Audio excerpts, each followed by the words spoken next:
예, 소개받은 한모니카입니다. 저는 유엔사 규정과 유엔사의 DMZ 관리에 대해서 말씀을 드리겠습니다. 먼저 제 문제의식을 간략히 말씀드리고 DMZ와 관련된 유엔사 규정들의 종류와 특징, 그리고 DMZ 출입 통제에 관련된, 그리고 또 DMZ의 비무장화와 무장화와 관련된 유엔사 규정들에 대해서 차례로 말씀드리겠습니다. 잘 아시듯이 한국전쟁은 정전협정과 DMZ 그리고 유엔사를 탄생시켰습니다. 그러니까 우리에게는 문서, 전쟁으로 인해서 문서, 그리고 공간, 그리고 행위자 이렇게 이제 세 축이 만들어진 것인데요. 정전협정은 DMZ와 한반도 정전 관리의 근간입니다. 정전협정은 보시는 바와 같이 서문 제1조 군사분계선과 DMZ, 제2조 정화 및 정전의 구체적 조치, 제3조 전쟁 포로에 관한 조치, 제4조 쌍방관계 정부들의 건의, 제5조 부칙 이렇게 이제 구성이 되어 있습니다. 여러 선생님들께서 생각하시듯이 그리고 저 역시 이렇게 생각했습니다. DMZ는 정전협정에 따라 관리된다. 그리고 관리될 것이다 라고 그렇게 생각을 했었고요. 나아가서 한반도의 정전도 정전협정에 따라서 관리될 것이다 라고 그렇게 생각을 했습니다. 굉장히 자연스럽고 당연한 인식이라고 할 수 있습니다. 그런데 바로 이 자연스럽고 당연한 인식이 바로 DMZ에 정전협정이 구체적으로 어떻게 적용되는가, 그러니까 정전협정이 실제로 적용될 때에는 어떤 방식으로 어떤 과정으로 무엇을 매개로 이루어지는가에 대해서는 질문하지 못하게 했던 것이 아닌가라는 생각입니다. 그래서 저는 오늘 유엔사의 DMZ 유지와 관리라는 바로 군사 행정의 문제에 대해서 말씀을 드려보고자 합니다. 이런 이제 질문들을 갖게 된 몇 가지 이유, 배경이 있습니다. 첫 번째는 바로 이제 지난해에 굉장히 많이 우리가 실감을 하기도 했었는데요. 유엔사의 DMZ 출입 통제들의 사례들이 아주 여러 건이 있었습니다. 그리고 한국 사회에서 그것이 굉장히 중요한 큰 논란이 되었는데요.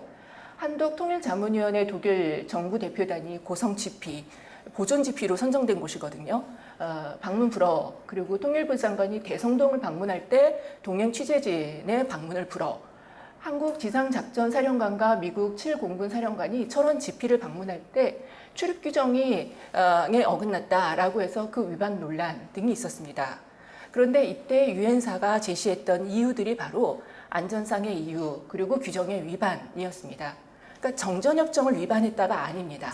규정을 위반했다 이것인데요. 바로 유엔사는 정전협정상 자신이 출입 통제를 하는 그것을 행사하는 권한은 너무나도 당연한 것이고 그것 말고 규정을 위반했다라고 문제를 제기한 것입니다. 그렇다면 그 규정은 무엇일까 의문이 드는데요. 그냥 통상적으로 정전협정이겠거니 생각할 수도 있지만 사실 그 규정은 정전협정이 아니라 유엔사 규정이었던 것입니다. 그런데 그에 대해서는 보도가 되지도 않았었죠. 그리고 이제 두 번째 질문의 배경은 정전협정의 핵심 조항들이 다 사문화되어 있다는 것입니다. 앞서 중요한 많은 연구들에서 정전협정의 핵심 조항들이 사문화되었음이 많이 지적되었습니다. 오늘 토론자로 모신 최철영 선생님도 그 정전협정의 사문화의 문제점 그리고 그것을 어떻게 대안적인 협정으로 바꿀 될 것인가에 대해서 굉장히 중요한 연구들을 해주셨었습니다. 정전협정, 쌍방 간의 합의가 아닌 행위를 통해서 무실화되었다. 한반도의 적대 쌍방을 규율하는 어떠한 당사자 간의 합의 규범도 존재하지 않는 공백 상태를 야기했다라고 그렇게 이제 정확하게 표현을 해주셨습니다. 그림에서 보시는 바와 같이 처음에 이 사진은 63년도에 비무장지대 남방 한계선에 설치된 철조망입니다. 오늘날의 이런 모습을 전혀 상상할 수가 없을 정도의 모습이고요. 그리고 67년도 8월부터 이 철책 작업이 시작이 되는데요.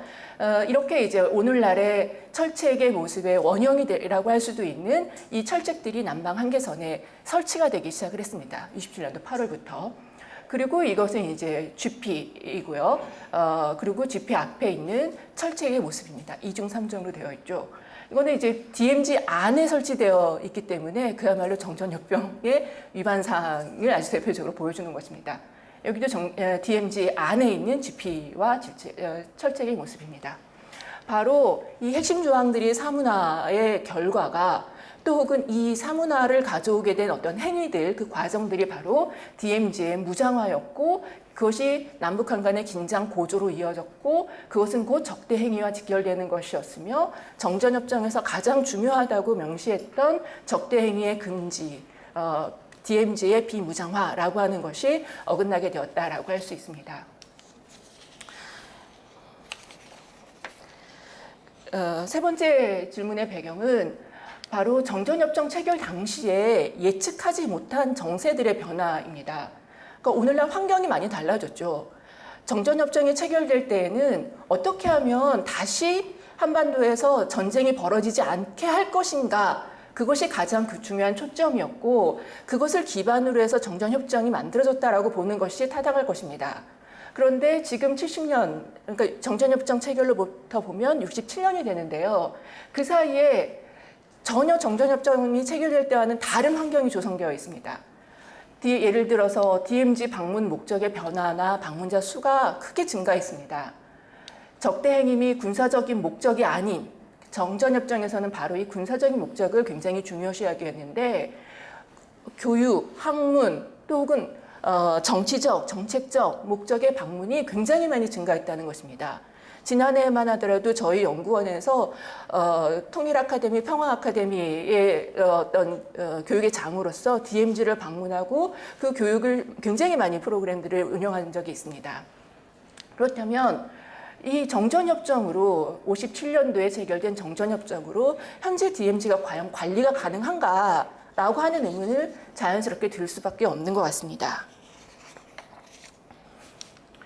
그래서 저는 DMZ의 정전협정은 어떤 방식으로 적용되고 있는가, 그리고 정전협정의 실제 적용 및 작동의 과정, 그 매개 등에 주목해야 하지 않을까라는 생각입니다. 유엔사 규정의 문제를 그래서 제기해 보려고 합니다. 존재와 역할, 유엔사 규정에 대해서는 알고 있는 분들도 계시긴 하지만 아주 보편적으로 많이 알려져 있지는 않습니다. 그리고 DMZ 출입 통제와 비무장화에 대한 규정들, 도대체 유엔사 규정이 무엇인가, 유엔사가 DMZ 출입 통제에 대한 권한을 행사하는 것은 어떻게 규정되고 있는가, DMZ의 핵심이 DMZ에서의 적대행위 재발을 막기 위한 비무장화였고 그리고 이것을 유엔사가 관리해라 라고 규정했다고 본다면 유엔사 규정은 비무장화와 무장화를 어떻게 규정하고 있을까라고 하는 것입니다. 유엔사 규정의 종류와 특징입니다. 유엔사 규정은 아주 여러 종류가 있습니다. 그런데 이제 오늘은 DMZ와 관련된 것들을 국한해서 말씀드리겠습니다. 먼저 551-4 군사작전 한국전전협정 준수에 관한 것입니다. 이게 지금 여기 있는 연도들은 가장 최근의 규정들을 넣은 것이고요. 보면 적용 시기, 유엔군 사령관이 인정하는 정전협정 기간 동안입니다. 그런데 정전협정 서원은 평화적 해결이 달성될 때까지입니다. 그러니까 어떤 목표보다는 행위자, 유엔군 사령관의 권한이 더 중요하게 명시가 되어 있다는 것이고요. 적용 대상은 출입과 관련된 모든 사람입니다. 어떤 방문의 목적이 중요한 것이 아니라 출입자 전반에 대해서 규정하고 있다는 것이고요. 그리고 551-5는 군사정전위원회 본부구역에 대한 안보견합과 관련된 것입니다. 판문점 방문하실 때 바로 이 규정에 의해서 운영이 됩니다. 유엔군 사령부 규정 551-6 이것은 DMZ 안보견합과 관련된 것인데요. 유엔군 사령관의 DMZ 안보견합장 운영을 위한 책임 절차를 규정하고 있습니다. 그리고 안보견합장의 설립 승인은 바로 유엔군 사령관으로 규정되고 있습니다. 승인 견합장, 도라전망대, 제3땅굴, 상승전망대, 태풍전망대, 열세전망대, 제2땅굴, 백골전망대, 용양보 승리전망대, 칠성전망대, 제3땅굴, 을지전망대, 금강전망대. 제가 일일이 다 읽었는데요. 여기 아마 한두 번씩은 다 다녀오셨을 것입니다. 우리가 방문했을 때는 잘 인식하거나 느끼지 못했지만 우리가 이곳들을 다 방문했을 때 답사할 때는 이 규정들에 의해서 운영된 것이다라고 알 수 있습니다. 생각하시면 되겠습니다. 사진 촬영 금지에 대해서도 아마 가시면 뭐 땅굴을 답사하거나 이럴 때 사진 촬영 금지입니다라고 하는데 그것도 다 이 규정들에 의한 것이라고 생각하시면 되고요. 판문점 방문하실 때 복장에 대한 규정이 또 있습니다. 그것도 이렇고요. 14일 전에 방문 승인 신청서를 제출해야 되는 것도 이 규정들입니다. 그리고 525-2의 군사작전은 대성동 민사행정에 대한 것으로 이것도 대성동에 출입하는 모든 인원에 해당됩니다. 유엔사 군정위 비서장이 감독을 하게 되어 있습니다. 근데 이 규정이 하나가 아니라 하나가 아니라는 걸 말씀드렸고 계속해서 개정되어 왔습니다. 규정이니까 어떻게 보면 당연히 개정될 수 있는 것이죠. 정전협정은 그대로 있는 반면에 유엔사 개정은 계속 개정되었다라고 하는 것을 말씀드릴 수가 있고요. 제가 확인한 것들만 보면 81년도에서 19년까지 최소 6번이 개정된 것 같습니다. 그러니까 제가 확인한 정도가 이 정도니까 최대한 수집해서 본다고 한 것이 이 정도니까 더 많이 있을 수 있다는 걸 말씀드립니다. 그리고 특히 2000년대에 개정이 빈번했습니다. 2010년대에 최소 4번이고요. 이건 아마도 DMZ의 성격 변화에 대한 사회적인 요구가 굉장히 많았던 것, 그리고 한국 정부의 DMZ 및 대북 정책의 변화가 아주 극심했습니다. 정권에 따라서. 그리고 미국의 유엔사의 재활성화 정책과 관련된 변화로 보입니다. 출입 통제 관련 절차는 앞서 뒤에 말씀드리겠지만 세분화되어 왔고 중화기 및 확성기 배치는 사후적 명문화되었고 그리고 유엔사와 한국군의 관계 설정의 문제가 이 규정들의 변화로 나타났습니다. 이 앞에 두 가지는 뒤에서 말씀드릴 거고요. 유엔사와 한국군의 관계 설정에 대해서는 따로 말씀드리지 않을 거기 때문에 지금 간단히 말씀드리겠습니다. 이 규정에 보면 한국군 주도 이 유엔사와 한국군의 관계 설정 문제는 바로 잘 아시듯이 새로운 연합방위사령부의 전작권의 이양과 관련된 문제였습니다. 그래서 이렇게 되면 유엔군 사령관과 국군의 지휘관계가 단절되기 때문에 이에 대한 대안을 마련할 필요가 있었고, 그래서 이제 어떤 연구자에 의하면 그러면 단절되는 대로 그 창당 부분의 권한을 국군이 인수하면 된다. 그러면 되는 문제다라고 했지만 미국은 유엔사를 오히려 강화시키고 국군에 대한 지휘관계를 설정하는 방식으로 개정이 이루어집니다. 2018년 6월 10일자에 유엔군 사령부 관련 약정 및 전략 지침이라는 것이 나오는데 이게 미 합참이 만들었습니다. 여기에 의하면 유엔군 사령관은 한반도와 인근 지역에서 미국, 한국, 유엔사 군 병력이 정전협정을 준수하도록 정전 관련 지시를 하다라고 절차로 수립할 권한을 갖게 되었다고 합니다. 국군에 대한 지휘관계를 세운 것입니다. 이게 분리될 가능성이 있는 것을. 그리고 이 약정 및 전략 지침은 또 하나의 문제를 가지고 있었는데요. 바로 뭐냐면 유엔사 전력 제공국의 확대 가능성을 보여주는 문서였습니다. 이 원본을 지금 정확히 확인하기는 어렵습니다. 비밀로 묶여 있어서요. 그런데 여기에 전력 제공국에 일본이 포함될 가능성을 갖고 있었고 그래서 한국 국방부 장관이 2019년도 10월인가에 이 전략 지침은 한국과 의견이 배치되는 것이다 라고 해서 유엔사 회원국들에게 한국 정부의 입장문을 배포를 했습니다.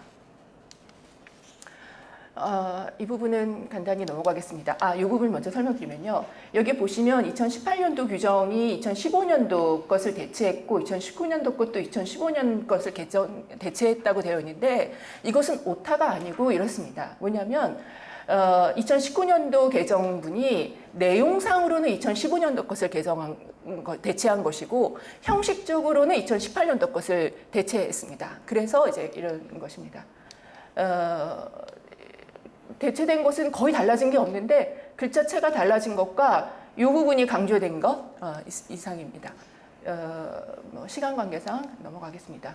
유엔사 규정의 이제 특징을 말씀드리면요. 이때의 특징이라고 하는 건 유엔사 규정이 스스로에 대해서 어떻게 규정하고 있는가에 대한 특징입니다.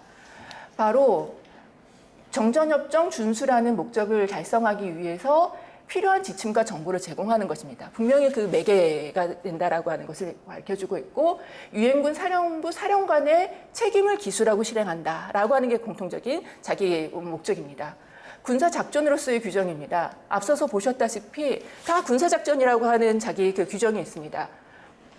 이 부분은 굉장히 좀 주목할 만하다고 생각이 드는데 바로 DMZ에서의 유엔사의 모든 활동을 다 군사작전의 범주로 그냥 규정을 아예 하고 있는 것입니다. 그러니까 다른 여지를 두지 않는 것이죠. 그러면서 이제 합리화하는 측면들이 있다고 보입니다. 미국은 1948년도에 대한민국 정부로 미군정에서 정권을 이양할 때 군사적인 부분, 행정적인 부분, 재정적인 부분 다 나누어서 그 정권의 이양을 했었습니다.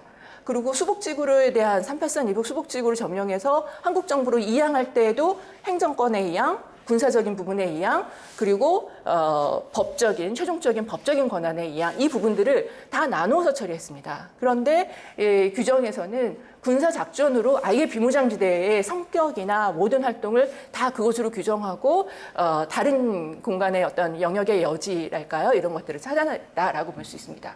5분 네. 안에 적어주십시오. 네. 그래서 유엔사 스스로 절대적인 위상을 부여했습니다. 이게 보시면 협정 의무 사항에 정전협정이 이 점검 사항으로는 이렇게 구체적으로 이렇게 만들어져 있습니다. DMZ 출입 통제에 관련돼서 규정의 구체화를 말씀드리면 정전협정이 DMZ 출입 통제 조항은 이러한데요. 이것에 대해서 두 가지 해석이 있습니다. 유엔사의 권한을 절대적인 것으로 볼 것이냐 아니면 서원에서 밝힌 군사적인 성질에 관한 것으로 볼 것이냐. 그런데 이 중에서 이렇게 해석의 여지가 있는 것을 유엔사는 1의 입장을 고수하고 있다라고 하는 것이고 출입 신청과 이 허용에 대한 규정도 86년도 버전에서는 이렇게 간단하게 되어 있는데요. 2018년도 부분을 보면 아주 세분화했고 시간도 훨씬 더 오랫동안 해서 규정을 하고 있다고 할 수 있습니다. 그리고 이 출입 통제에 대한 승인을 군정위 비서장이 승인하게 되어 있는데 비서장은 잘 아시듯이 91년도부터 한국군 유군 소장이 수석 대표를 맡고 있습니다. 그런데 수석 대표보다도 지휘상으로는 아래에 있는 비서장이 미군이 이것을 관리 승인한다라는 것이죠. 남북관리구역 설정할 때의 문제는 또 우리는 이제 남북관리구역이니까 DMZ 일부가 남북한의 관리 하에서 움직이는 것 같다고 생각이 들지만 사실 정전협정에 따라 남과 북 군대들 사이에 협의한다라고 하는 이 문제로 인해서 정전협정에서 얘기했던 출입통제와 관련된 유엔 사령관의 권한이 지속적으로 유지가 되는 방식으로 되었고 그래서 남북관리구역은 남북한이 관리를 한다라는 것보다도 이 통제반 유엔사 회원국들로 충원된 통제 장교들로 구성된 통제반이 굉장히 중요한 역할을 하고 그 모든 북한 군과의 심지어 통신들까지도 이 통제반에 다 넘겨야 되는 전달해야 되는 그런 상황입니다. 무장화와 관련돼서는 아주 간단하게 말씀드리겠습니다.